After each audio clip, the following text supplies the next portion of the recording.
You've never met most of the people you know. You've met their good weather versions. Think of the man you'd call solid. 10 years of friendship, the partner, the brother. Now answer one question honestly. Have you ever actually watched him lose, really lose? Money he needed, a position his name was built on. If you haven't, you don't know him. You know his summer. So today I'm giving you the 5 defeats, 5 kinds of loss, and what each one reveals that nothing else can. And the 5th window is the one that matters most, because it's the one everyone stops watching too early. The fall is only the flash. The truth comes after, in the part nobody films. Stay to the end. That's where the real reading happens. Because people say pressure builds character, and they're wrong. Pressure reveals it. The character was always there, sitting under the calm surface like rock underwater, and the loss is just the tide going out. In summer, everyone is decent, everyone is generous, everyone is loyal. Good weather makes good men out of nearly anyone. That's why men who've been through real storms together trust each other in a way no dinner party friendship can touch. They've seen the rock. Everyone else is guessing. Machiavelli watched this play out at the scale of nations. He studied the princes of Italy who lost everything, and he noticed what they all did the moment the storm hit. They blamed fortune, bad luck, bad timing, betrayal, anything but themselves. And he wrote, with open contempt, that they should not blame fortune but their own idleness, because in the calm years they never once prepared for the change, and when it came, they thought of running instead of standing. The loss didn't make them weak. The loss published what the good years had hidden. So here's the map. The lost argument, the lost money, the lost face, the lost control, and then the after. And the order matters, because each defeat reads one layer deeper than the last. And a man who fakes his way through the first can't fake the second, and nobody alive fakes the 5th. Watch someone pass through all 5, and he can never hide from you again. And neither, by the way, can you, and the purpose, as always, is protection, not cruelty. You're not learning this to enjoy anyone's fall. You're learning it because you're going to build things, and marry and partner and trust, and the storm always comes. Better to know what's rock and what's paint before you're standing on it. So before we begin, drop 4 words in the comments. I stand in storms. Type it. It means 2 things, and by the end of this video, you'll be living both. Now, the first defeat. Number 1, the lost argument. Watch it through one man first. Marcus, product lead, 11 people on the Monday call. He pushed his rollout plan hard, and the numbers came back against him in front of everyone. And the room went quiet the way rooms go quiet on a video call, one camera at a time. What mattered wasn't the loss, it was the next 40 seconds. He didn't relitigate, he said. That's a fair read, I'll rework it by Thursday. And every man on that call filed something away about Marcus that no good quarter could ever have shown them. The first defeat is the smallest, and it comes first because it's the one you'll see most often. The lost argument, a man you know gets proven wrong, not nudged, not corrected on a detail. Wrong, clearly, in front of others, on something he'd planted his flag on. The evidence lands, the room sees it, and now there's a fork in the road that only he can choose. And whichever branch he takes it in front of you, and he's telling you something enormous. Watch the fork. One branch is the update. He absorbs it, and you can almost see the machinery working. And then he says some version of the rarest sentence in the language. I was wrong. You've convinced me. And the conversation moves on, and somehow he's larger than he was a minute ago, not smaller. The other branch is the entrenchment. The evidence lands, and he doubles down. He shifts the definitions. He attacks the person instead of the point. He retreats to, well, that's not what I meant, rewriting his own flag mid-battle. He'd rather bend reality than bend his position. Here's what the fork actually reveals, and it's bigger than the argument. It reveals his relationship with truth itself. The man who updates has decided, somewhere deep, that reality is his ally, that being corrected is being armed. The man who entrenches has decided that his image outranks reality, and a man who will fight reality to protect his image will eventually lie to you, not because he's a liar by trade, but because you'll one day be standing between his image and the truth, and you've already watched which one he chooses. Machiavelli prized advisors who told princes the truth, precisely because they were nearly extinct. A man who can lose an argument gracefully is a man whose reports you can trust when everything is on fire. A man who can't is a man who will tell you the ship is fine while the water reaches your knees. Picture the planning meeting. Your longtime colleague's approach gets dismantled by the new data. Politely, thoroughly. The first version of him goes quiet for a moment, then says, "That's better than what I had. Let's build on it." And the whole room's respect for him quietly rises. The second version spends 20 minutes relitigating, gets sharper with each exchange, and finally concedes nothing while agreeing to move on. And everyone in the room learns to stop bringing him the truth. Both men lost the same argument, only one of them lost the room. And there's a second window inside this defeat that opens a day later. Watch how he treats the person who was right, because the argument ends. But for some men, the ledger doesn't. The one who updated will often seek that person out afterward, asks them more, pulls them closer, because he's realized they're source of the thing he actually wants, which is accuracy. The one who entrenched does the opposite. A coolness sets in toward the winner. Little digs appear later. In other rooms, their next idea gets a harder hearing than it deserves. He isn't punishing their argument anymore. He's punishing their existence, because their existence is a standing reminder of the moment his image cracked.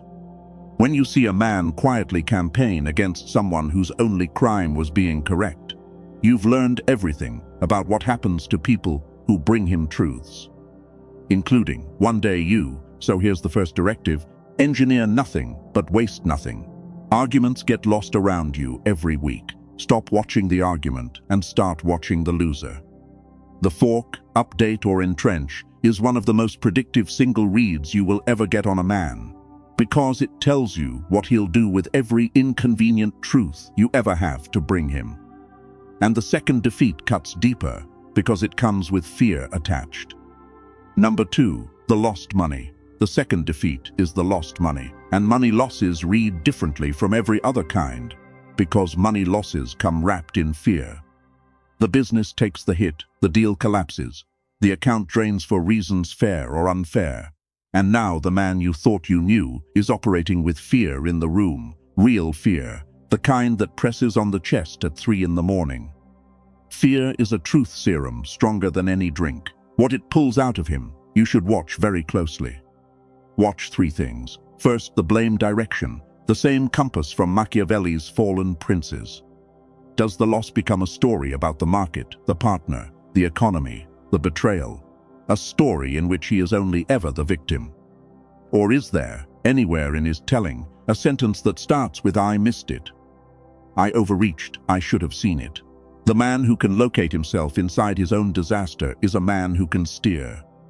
The man who can't will drive into the same wall again, because in his version of the map, the wall was never his fault. Second, watch what he cuts first, because a shrinking budget is a values document written in public.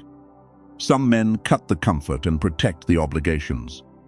The lifestyle shrinks, the appearances shrink, but the people who depend on him feel nothing.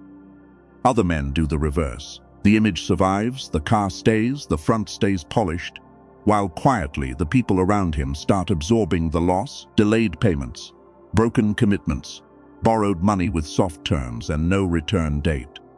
When the water drops, you find out what a man thinks is cargo and what he thinks is ballast. Pray you're not ballast. And third, watch the aftermath posture. Does the fear turn him smaller and meaner? Grasping, cutting corners he never used to cut, suddenly flexible about lines that used to be solid. Hard times don't create dishonesty, but they do audit it. The man who stays straight while afraid is straight. Everyone else was just comfortable. Picture 2 men taking the same brutal quarter. One calls the people he owes before they call him, tells them the truth, restructures honestly, drives a cheaper car, and pays his people first. The other keeps the watch and the front, goes quiet on his debts, and starts talking about opportunities that need just a little bridge money from friends. Same loss, two entirely different men published by it, and run one more audit while the money's tight. The generosity audit. Not the big generosity, the checks and the gestures. Those are the first casualties of any real loss, and their death proves nothing. Watch the small generosity, the tip that cost him $3, the time he gives a younger man who needs advice, the patience, the small courtesies, the acknowledgement of people who serve him. Comfortable generosity is common and tells you little, because giving from surplus is barely giving. But the man whose small kindnesses survive his own scarcity, who's getting hammered and still notices the waiter, still shows up for the friend, still gives the 10 minutes he barely has, that man's generosity was never a display. It was structural. Character that only exists in surplus isn't character. It's budget, so here's the second directive. When a man near you loses money, don't look away out of politeness. Watch the compass, watch the cuts, watch the corners. You're being shown, for free, what it would cost to be tied to him when the storm is yours as well as his. Now hold here, because there's a question underneath this whole video that deserves daylight. Everything in this world is arranged so you commit to people at their best. The job interview is his best. The first date is her best. The pitch meeting, the highlight reel. The wedding day, all summer, all performance, all good weather. You are asked to sign, marry, invest, and trust based on a season that tells you nothing. And the storm version, the only version that matters, is scheduled to arrive after you've committed. So answer me honestly in the comments. Have you ever truly watched your closest people lose? Not heard about it, watched it, and if the answer is no, then here's the harder question. What exactly is your trust standing on? Say it below. This one starts arguments, and it should. Number 3, the lost face. The third defeat is the lost face. The public one, the failure with witnesses. This is a different animal from lost money, because the wound isn't in the account, it's in the image. The demotion everyone hears about. The venture that fails in front of the whole town. The mistake that becomes a story other people tell. Status is oxygen to more men than will ever admit it, and watching a man lose it in public is watching him try to breathe something else. There are 3 responses, and they map 3 different men. The first vanishes. He can't be seen until he can be seen winning again, so he disappears from the room. The group, the town, not to rebuild in silence, but to hide, because without the image he doesn't know who's supposed to walk in his skin. The second lashes. The shame converts instantly to anger, and the anger needs targets. The people who saw, the people he imagines are laughing, the messenger, the innocent. He starts wars in every direction, because war feels better than shame. And the third, the rare one, stands. Not proudly, not performing resilience for the cameras, just present. Still shows up, still looks people in the eye, owns what's his to own, corrects what can be corrected, and lets the story be told without running from it or burning the tellers. Here's what the 3 responses reveal. They tell you where a man's identity was actually stored. The one who vanishes had stored it entirely in other people's eyes, and when the eyes changed, he ceased to exist. The one who lashes had stored it in an image so fragile that shame registered as attack. And the one who stands had it stored somewhere the crowd can't reach. In what he knows about himself, in the work, in something internal that witnesses can't repossess.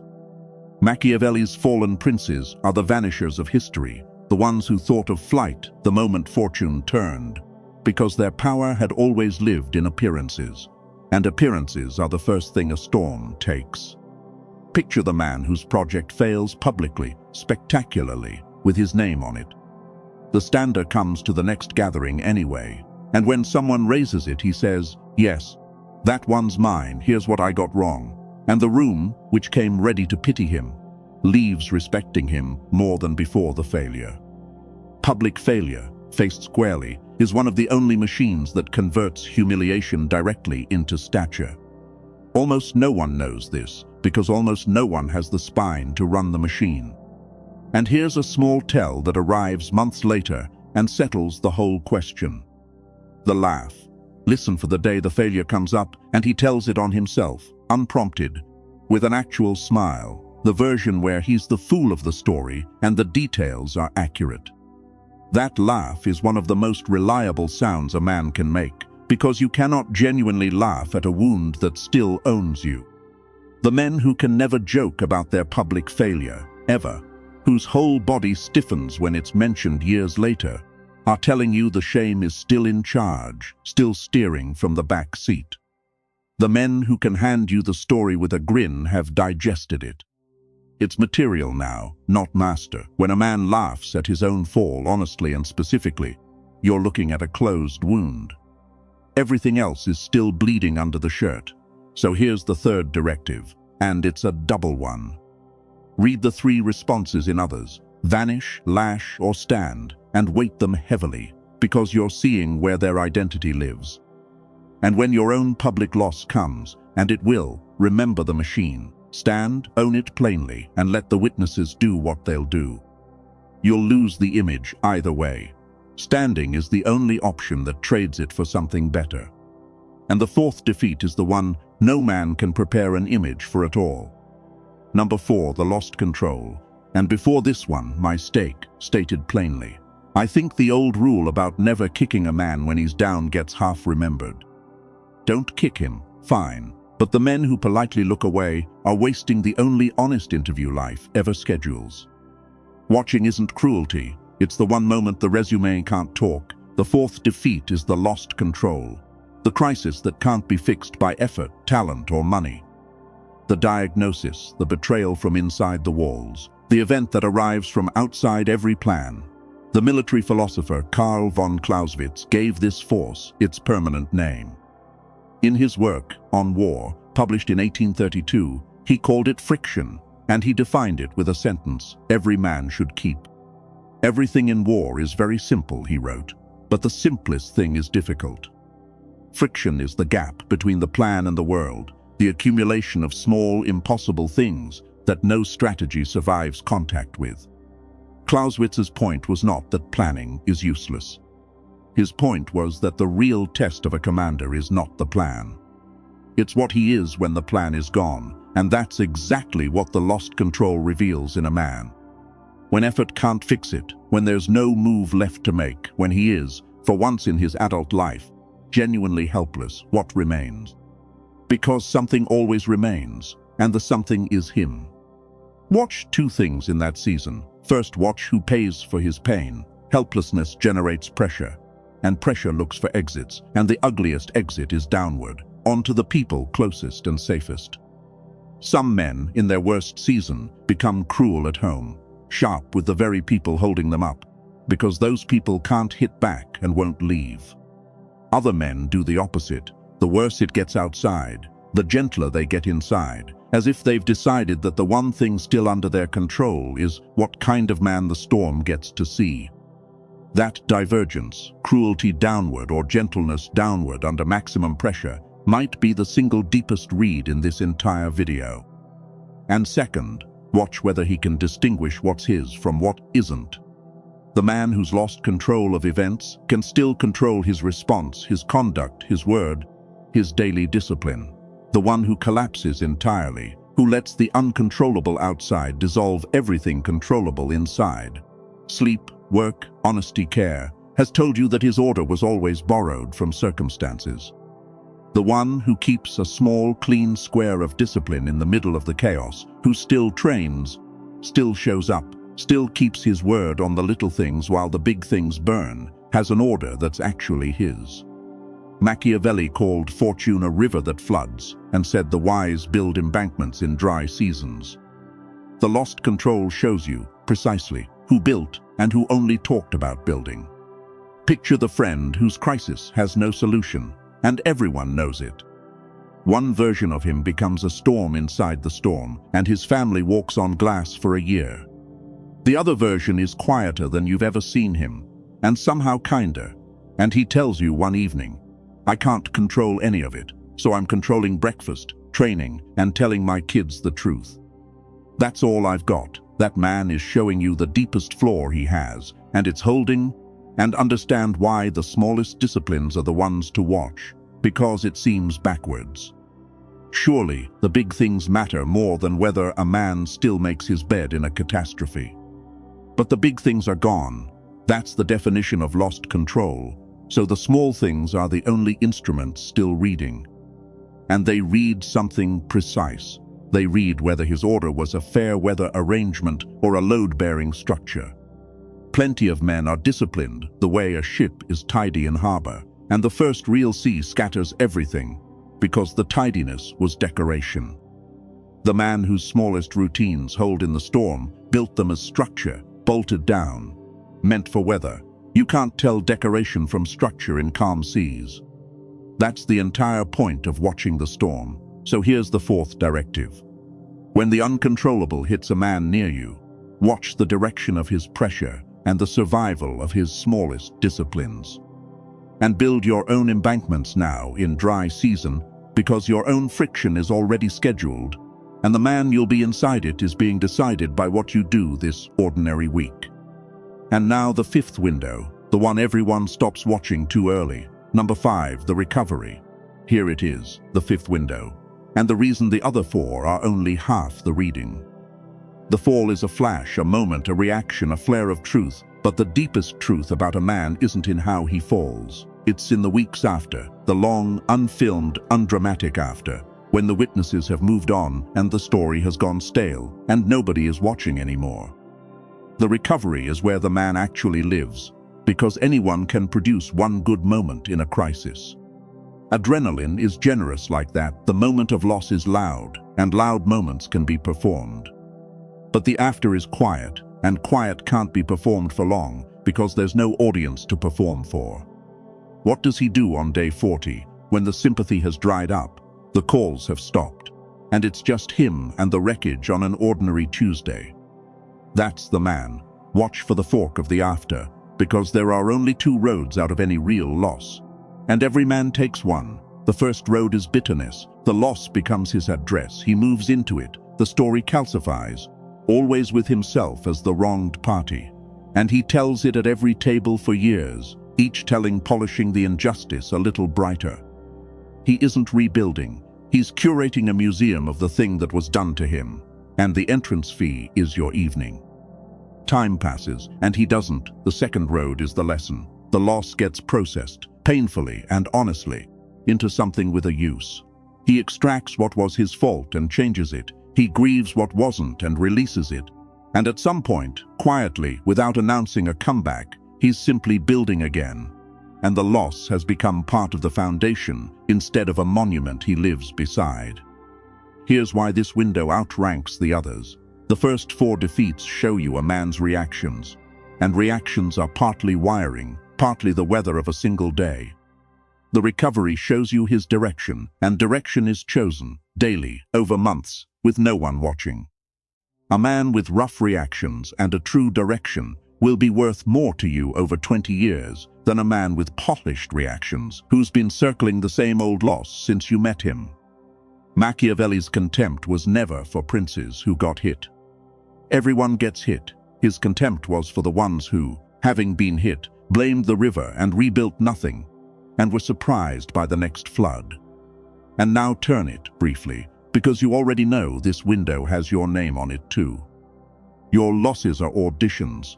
The people worth anything around you are reading your recoveries exactly the way you've just learned to read theirs, whether they know the method or not.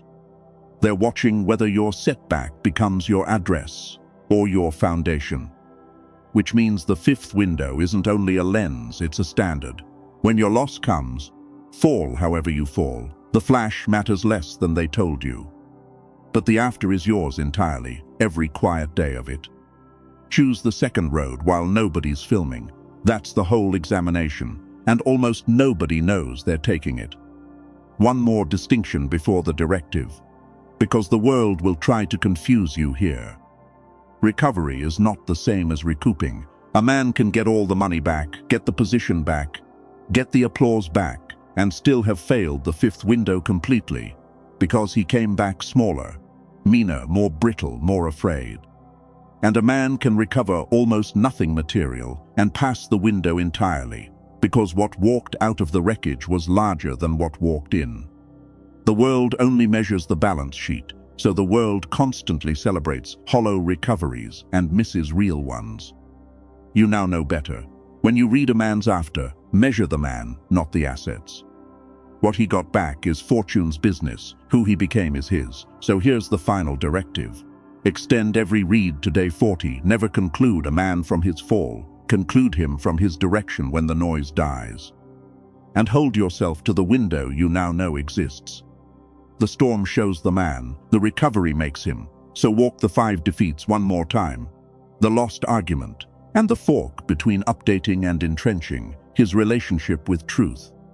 The lost money and the blame compass, the cuts, the corners, his values audited by fear. The lost face, vanish, lash, or stand, the address where his identity actually lives. The lost control, Clausewitz's friction, the direction of his pressure, and the survival of his smallest disciplines. And the recovery, the long quiet after, the only window that shows direction instead of reaction, the one everyone stops watching too early.